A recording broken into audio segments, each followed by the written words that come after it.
بسم اللہ الرحمن الرحیم۔ سلطان صلاح الدین ایوبی اور ایک بزرگ کا واقعہ۔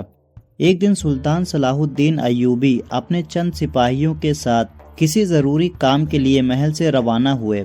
سلطان کے ساتھ آپ کا ایک ماہر کماندار اور باقی سپاہی موجود تھے۔ سفر کافی طویل تھا۔ چلتے چلتے سلطان صلاح الدین ایوبی کی نظر ایک کنویں پر پڑی تو سلطان صلاح الدین ایوبی نے اپنے سپاہیوں سے کہا کہ اس کنویں کے قریب جا کر تھوڑی دیر آرام کرتے ہیں اور پانی پی کر پھر وہاں سے روانہ ہو جائیں گے۔ جب سلطان اس کنویں کے قریب گئے تو سپاہیوں نے لوٹا نیچے لٹکایا اور پانی ایک لوٹا نکال کر سب سے پہلے سلطان معظم کو پانی پلایا اور پھر باقی سپاہیوں کو پلایا۔ اتنے میں سلطان صلاح الدین ایوبی کی نظر اس کنویں کے مالک یعنی ایک بزرگ پر پڑی، جو اس کنویں کے ساتھ بنے ہوئے ایک چھوٹے سے حوض میں پانی ڈال رہا تھا۔ اس میں بچے نہا رہے تھے۔ سلطان بڑا خوش ہوا کہ یہ بزرگ نیکی کا کام کر رہا ہے کہ اتنی گرمی کی شدت میں ان بچوں کو پانی میں نہلا رہا ہے۔ لیکن پھر سلطان کی خوشی حیرانی میں تبدیل ہو گئی، کیونکہ سلطان کی نظر تھوڑی دیر بعد دوبارہ اس بزرگ پر پڑی تو وہ بزرگ ان بچوں سے حوض میں نہانے کے بدلے 10 سونے کے سکے ایک ایک بچے سے وصول کر رہا تھا۔ یہ دیکھ کر سلطان بڑا حیران ہوئے کہ آخر وہ بزرگ ان بچوں سے نہانے کے بدلے اتنے زیادہ معاوضہ کیوں لے رہا ہے۔ سلطان اس بزرگ کی طرف بڑھنے لگے، لیکن اتنے میں وہ بزرگ وہاں سے رقم لے کر اپنے گھوڑے سے روانہ ہو گیا۔ لیکن یہ سوال سلطان کے ذہن میں بار بار آ رہا تھا کہ آخر وہ بزرگ اس عمر میں نیکی کمانے کی بجائے دولت کی ہوس کیوں لیے ہوئے ہے۔ سلطان بڑا حیران ہوئے کہ ابھی بھی میری سلطنت میں میرے رعایا کے دل میں دولت کی ہوا ابھی تک موجود ہے، اور اس بات نے سلطان صلاح الدین ایوبی کو بڑا پریشان کر دیا۔ پھر سلطان صلاح الدین ایوبی اپنی منزل کی طرف روانہ ہو گئے۔ سلطان کا یہ سفر تقریباً 15 دنوں پر مشتمل تھا، اور اتفاق کی بات یہ کہ سلطان صلاح الدین ایوبی کا گزر واپسی پر ایک بازار سے ہوا۔ سلطان نے سپاہیوں سے کہا کہ اس بازار میں ایک بزرگ رہتا ہے، ہم اسی کے پاس جا کر رکیں گے، آج رات آرام کریں گے، کھانا بھی اسی کے پاس کھائیں گے اور صبح اپنی منزل کی طرف روانہ ہو جائیں گے۔ بازار کے کونے میں سلطان نے اپنے گھوڑے باندھے اور اس بزرگ کے پاس چلے گئے۔ وہ بزرگ سلطان کو اپنی دکان کے پیچھے چھپے تہہ خانے میں لے گیا، جہاں آرام دہ بستر بچھے ہوئے تھے اور سلطان کے لیے لذیذ کھانوں کا اہتمام کیا گیا تھا۔ سلطان نے کھانا کھانے کے بعد نماز عشاء ادا کی، اور چونکہ آپ سفر کی وجہ سے تھک چکے تھے، لہٰذا آپ آرام کرنے کے لیے بستر پر لیٹ گئے۔ باہر 3 محافظ سلطان کی حفاظت کے لیے اپنی اپنی جگہ فریضہ انجام دینے لگے۔ صبح ہوئی تو سلطان نماز فجر فراغت کے بعد تھوڑی دیر سیر و تفریح کے لیے نکل گئے، لیکن جاتے وقت اس بزرگ تاجر نے سلطان کو بتایا، سلطان معظم، اس بازار میں کسی کو نہیں معلوم کہ آپ رات میں یہاں قیام کیے ہوئے ہیں، لیکن جب صبح لوگ آپ کو دیکھیں گے تو بازار میں بھیڑ کی وجہ سے آپ کی جان کو بھی خطرہ ہو سکتا ہے، لہٰذا بہتر ہوگا کہ آپ ایک عام آدمی کے بھیس میں سیر کے لیے جائیں۔ سلطان کو بزرگ کی یہ ترکیب پسند آئی اور سلطان نے ایک عام آدمی کا بھیس بدلا اور سیر و تفریح کے لیے چلے گئے۔ سلطان ایک عام آدمی کے بھیس میں جب سیر و تفریح سے واپس لوٹے تو اچانک سلطان صلاح الدین ایوبی کی نظر ایک عام آدمی پر پڑی، جو چھوٹے چھوٹے بچوں کو قطار میں بٹھا کر کھانا کھلا رہا تھا، اور جب سلطان اس کے قریب گئے تو دیکھا کہ یہ وہی بزرگ تھا جو کنویں پر بچوں سے نہانے کے بھی پیسے لے رہا تھا۔ یہ ماجرا سلطان نے دیکھا تو بڑے حیران ہوئے کہ آخر یہ بزرگ چاہتا کیا ہے۔ ادھر یہ بچوں سے نہانے کے 10 سونے کے سکے لے رہا تھا، اور ادھر بچوں کو مفت میں کھانا کھلا رہا ہے۔ آخر اس کے پیچھے کیا راز ہے؟ سلطان اس بزرگ کی طرف بڑھنے لگے کہ اس سے سارا احوال معلوم کیا جائے، لیکن جو ہی سلطان اس کی طرف بڑھنے لگے تو پیچھے سے اس تاجر نے سلطان کو آواز دی اور کہا، حضور والا، مجھے اندیشہ ہے کہ کہیں لوگ آپ کو پہچان نہ لیں، کیونکہ اس بازار میں بہت سارے ایسے لوگ ہیں جن سے شاید آپ پہلے ہی مل چکے ہیں۔ اگر کسی کو پتہ چل گیا کہ آپ سلطان معظم ہیں تو ممکن ہے کہ کوئی آپ کو نقصان پہنچا دے،